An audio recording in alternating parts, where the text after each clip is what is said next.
Hey guys, just some quick tips and tricks on how to get better started on Calamity and just have an overall better experience if you're playing.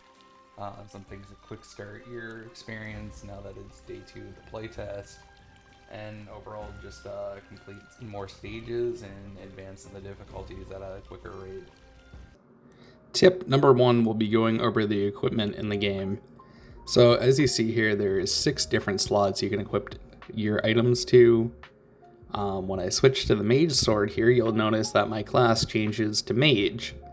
And then I will equip the crossbow here, and I will switch to archer, and finally I'll switch to the axe and switch to warrior. And the next part of your equipment is these preset slots that you have. So you have 4 presets that you can switch between. When I switch back between 1 and 2, I go from warrior, and then I go to mage. So it's good to note that if you say you wanted to have 2 different mage stats, like you wanted to have a staff for one or a sword for the other, you can do that at any point. And yeah, that's pretty much it for tip 1. For tip number 2, we will be going over the blacksmith. So you see here my gear has some durability lost. I just use the scraps that I find in dungeons or from salvaging gear here. So I use some regular scraps and green scrap. Go over to the salvage tab. If I select all these gray items here, I'll get some gray scrap. And then if I select some of the green items, you see it'll add some of the green scrap to it. So that's pretty straightforward for both those tabs. The enhanced tab though here is where it starts to get a little bit more interesting. This is probably the most important thing that you can do to your gear while playing.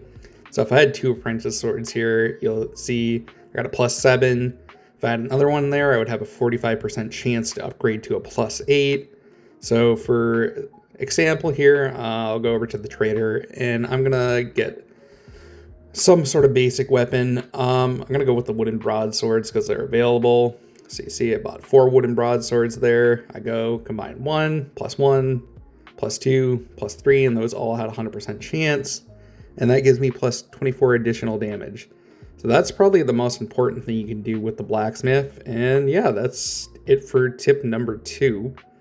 For tip number 3 here, it will be stocking up on some mana and health potions.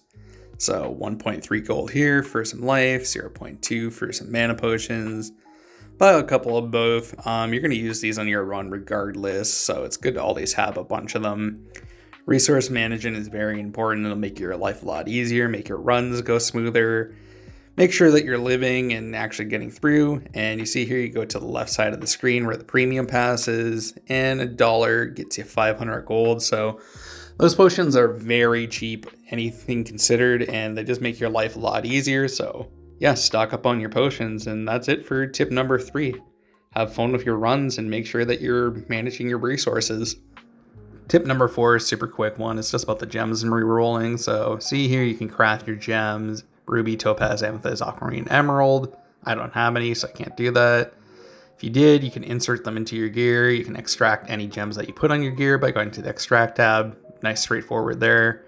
On the reroller here, so say I want to reroll the stats on this one, I can pay scrap to do it. So I don't want arcane barrage on this weapon. I lock the 2 other skills, increase the cost to reroll, and yeah, that's it. It's just a place to reroll the skills that are available on your weapon, just in case you don't like them. Super useful for getting the skills that you do want for clearing your runs and making your class feel more viable. And then yeah, that's it for tip number 4. Tip number 5 is another quick one. It's just about the soul fruit, which gives a 25% boost to a couple of your stats.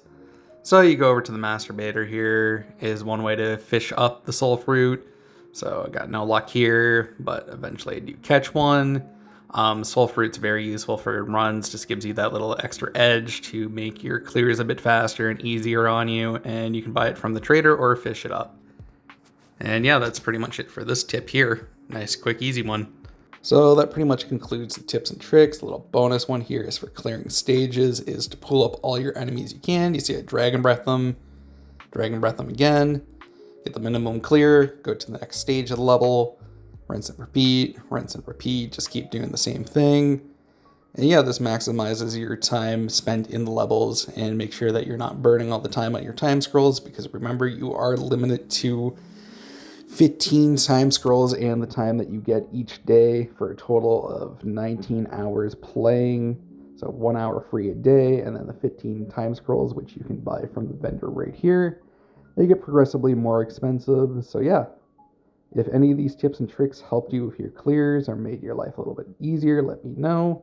If there's anything else you'd like to know about Calamity, drop a comment below.